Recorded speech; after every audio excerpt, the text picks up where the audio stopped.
All right. Sounds like a contest. Hey, what are you going to say about something else that's not true, huh? I know. First of all, do you support Donald Trump? That's why I'm here. Okay. Oh, okay. Okay. Got a statement. Can you record this if you don't mind? Yeah. All right. My fellow Americans, my name is Cody Melbe. I'm 39 years old and a resident of Portland metro area. I'm a member of the Seminole Nation of Oklahoma. I have CIB. This one I did while I was at school. Spent a career in the United States Army. Thank you for your service. Thank you. In Oregon, I have an Army National Guard at full-time capacity. I retired as senior non-commissioned officer. Here's my giant pair I have 36 months of combat deployment time to include the invasion of Iraq, 2003. I've been in multiple direct fire engagements. My pride and joy is my hand. My primary MOS was 19 Delta and Cavalry Scout. I have worked in secret, top secret environments while home and deployed. Thank you so much. Over the last 4 years, I've witnessed an illegal coup attempt. This has weakened our nation and public confidence in our Constitution. We're targeting cabinet members to leaking national security. This attempted coup has attacked the very foundation of the security of our republic. The theft of the votes of 74 million Americans is not an election issue, it's a national security issue. Our entire election process has been subverted by multiple states within our union and other countries. We must audit all ballots to ensure we know the truth of our elections. Just saying Joe Biden won is not good enough. The Biden campaign must, under penalty of misprision of treason, allow full transparency of their win. So far, Do you have an umbrella? Wait, It's Oregon. I know, I have another umbrella. You were Oregon Army National Guard? Yes. My grandfather served 36 years, Staff Sergeant Ronald Devine. Awesome. Thank you. Thank you for, yeah, make sure you... Hey, he's an helper, man. Oh, El Bro would be great. Thank you so much. Multiple state governments and federal agencies have committed treason against the United States. Politicians across the political spectrum have committed the following offenses against the Constitution of the United States. 18 United States Code, subsection 2381, treason. 18 United States Code 2382, misprision of treason. 18 United States Code 2383, rebellion or insurrection. 18 United States Code 2384, seditious conspiracy. 18 United States Code 2385, advocating the overthrow of government and crimes against humanity. Unconstitutional mask mandates and keeping the American economy closed has wreaked havoc and devastation upon our republic. Combined with the fact that during an election year, these actions have further fueled the discontent in our country. The following persons in an official capacity did knowingly cause harm to the American people by subverting our national security. Vice President Joseph R. Biden, Governor Kate Brown, Mayor Ted Wheeler, Governor Gavin Newsom, Governor Jay Inslee, Mayor Eric Garcetti, Mayor Jenny Durkam, Representative Nancy Pelosi, Representative Adam Schiff, Jerry Nadler, Senator Chuck Schumer, Governor Andrew Cuomo, Mayor Bill de Blasio, Mayor Lori Lightfoot, Representative Adam Kinzinger, Paul Ryan, Kamala Harris, Eric Swalwell, Dianne Feinstein, Hunter Biden, Alexander Vindman. If you guys are just tuning in, this guy is former... What were your credentials again? I am a retired senior non-commissioned officer in the United States Army. My MOS was 19 Delta, which is a cavalry scout. Stacey Abrams, Lindsey Graham, Brian Kemp, Anderson Cooper, Don Lemon, Brett Hume, John Robertson Fox, John Robertson Supreme Court, Rachel Maddow, Tom Hanks, Rob Reiner, Chris Matthews, Hillary Clinton. Can I get that light back? Sorry. Tom Hanks. Hillary Clinton, John Kerry, James Comey, James Clapper, John Brennan, Mark Zuckerberg, Jack Dorsey. We're to seize all documents, including the state of Oregon documents concerning the election. And we're also to release documents filed under seal in U.S. versus White, criminal case number 15-0545, civil number Juliet Kilo Bravo 17-1710. Seize all electronic media cards and devices. Detainees will be treated with dignity and respect. While this is not an all-inclusive list, it is the beginning. 18 subsection 2382 is black and white. If anyone owing allegiance to the United States knows of treason, we are obligated to present the traitor to the president, a judge, or a governor. Governor Kate Brown is compromised, and the judicial system is also compromised, so they must be presented to the president. Our judicial system is ineffective, as proven over the past 4 years, but specifically in 2020. The only way to effect nonpartisan detention of these traitors to our republic, we must use the military. The Insurrection Act is now in play. President Trump has set the conditions for this and has said treason, insurrection, and sedition on his official Twitter. That is all that is needed. The Insurrection Act will be led by the veteran community with Marines and National Guard in support. Senior NCOs are directed to begin effecting arrests of traitors to our republic. In the case there aren't any veterans, then the National Guard and Marines, they have it. You are to develop teams for military intelligence to vet for loyalty to their oath. Junior NCOs and junior enlisted are also included. All branches are welcome. Small unit tactics will be paramount. Execution of established battle drills will ensure safety of apprehension of traitors. The standard for these operations will be Student Handout 21-76, the Ranger Handbook. Although I voted for President Trump in 2016 and 2020, I'm not a registered member of any party. I am and always have been a registered independent. I voted for both parties. I'm not compromised by any foreign government, nor have I received any compensation for my investigation. Thank you. Can someone tell me if it's not muffled anymore? I will lead these operations and will do so as a service to this country for free. I make enough in my retirement to do so. I do not want any compensation from taxpayers. Willful negligence by elected officials at the city and state levels have allowed Antifa to grow into a terrorist organization. Antifa is a terrorist organization and their leadership will be held accountable for the millions of dollars in damage to our cities and economy.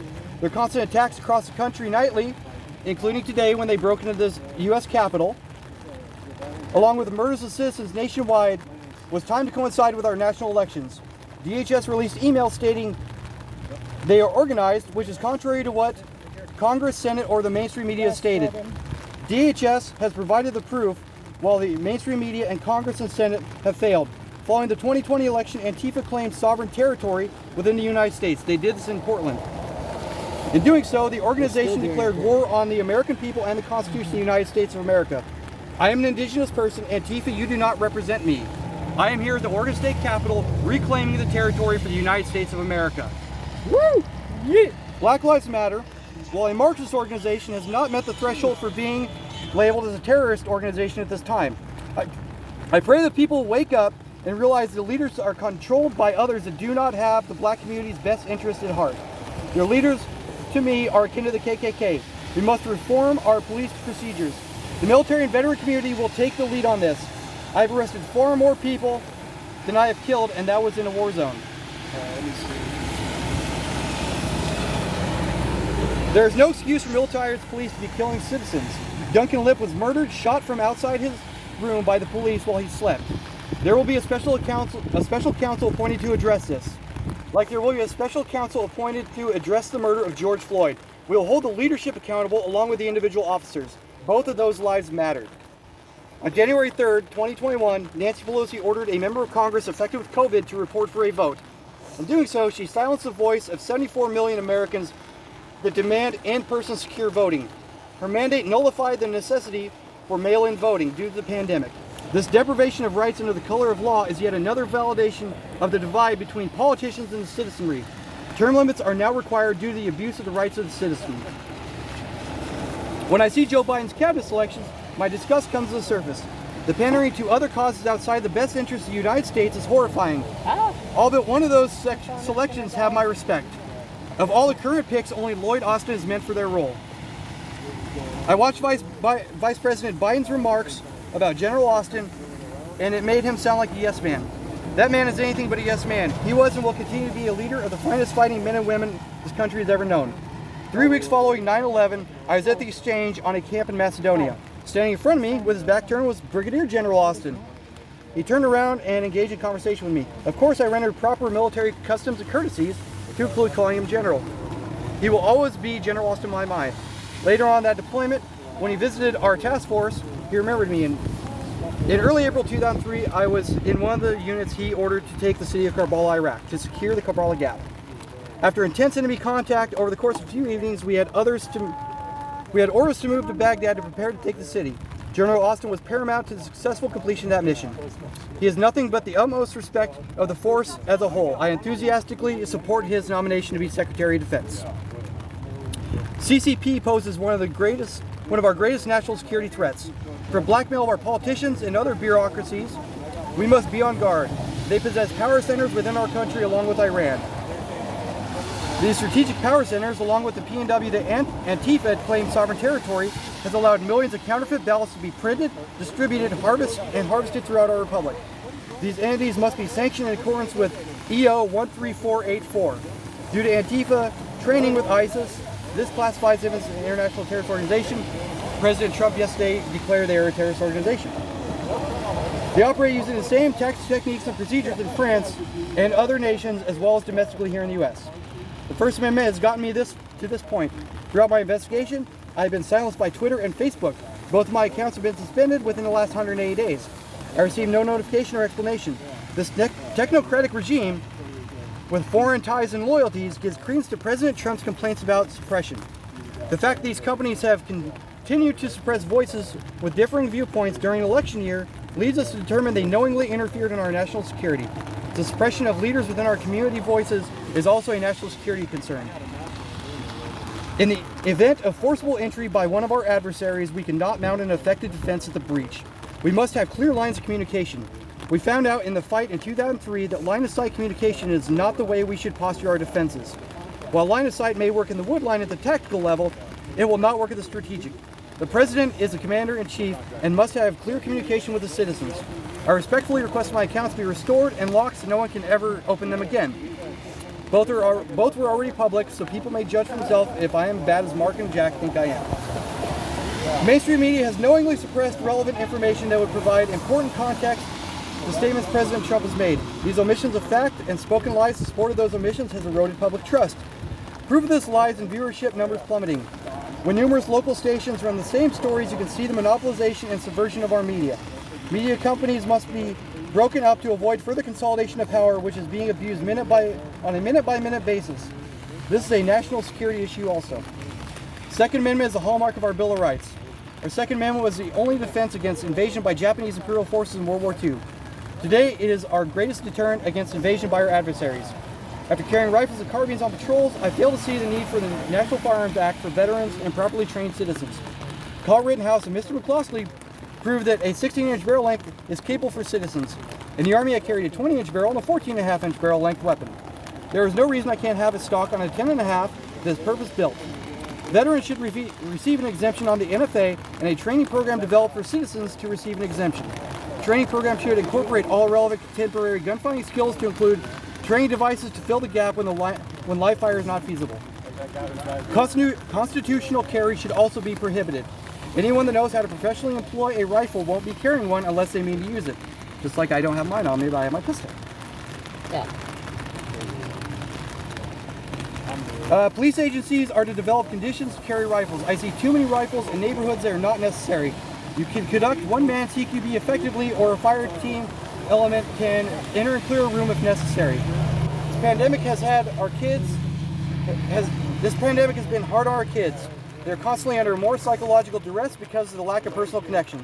Schools need to immediately open up. Veterans will secure schools to prevent any mass shootings.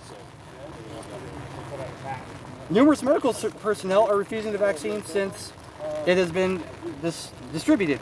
Public trust has plummeted. We must produce more options to fight COVID-19, and citizens get to choose their treatment. I won't get it, and I work in a hospital. There you go. This aligns with President Trump's vision of price transparency. I do not intend to take the current vaccines personally.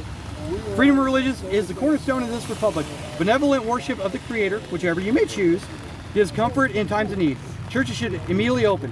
Veterans inside congregations should be developing comprehensive security detail plans along with their leadership teams. Targeting of religious sects by the New York Police Department needs to cease immediately. This is a violation of basic human rights of those practicing peacefully. Internment camps within states that are actively targeting members of faith peacefully practicing their religion is shameful and disgusting. We are a free society. Do not jail people under the pretext of safety while actively targeting a demographic. In conclusion, while our country is sick, we are far from beaten. With the right leadership and command teams in place, we can ensure interlocking fields of fire inside our borders. The capability of our entire DoD, veteran population, and citizens provide critical overmatch to defeat any threats inside and outside of our borders. Okay. Amen. Thank you. Thank you. How many people do we have here? 1, 2, 3, 4, 5, 6, 7, 8, 9, 10, 11, 12. Okay, so Oregon's election was rife with fraud. Yeah. Right. Yeah. That's why we're here. There was that attorney that was here earlier today, and he went over the evidence. I'm a former congressional candidate, Okay. so I know. Yes.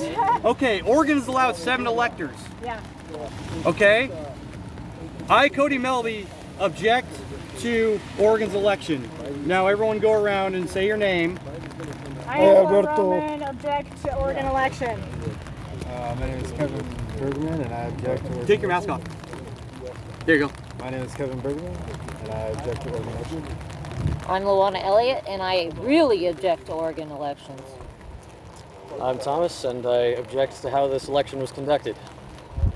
I'm Alberto Villanueva, and I object on how the elections took place. My name is Mike Cromwell, and I object our elections and how they ended up.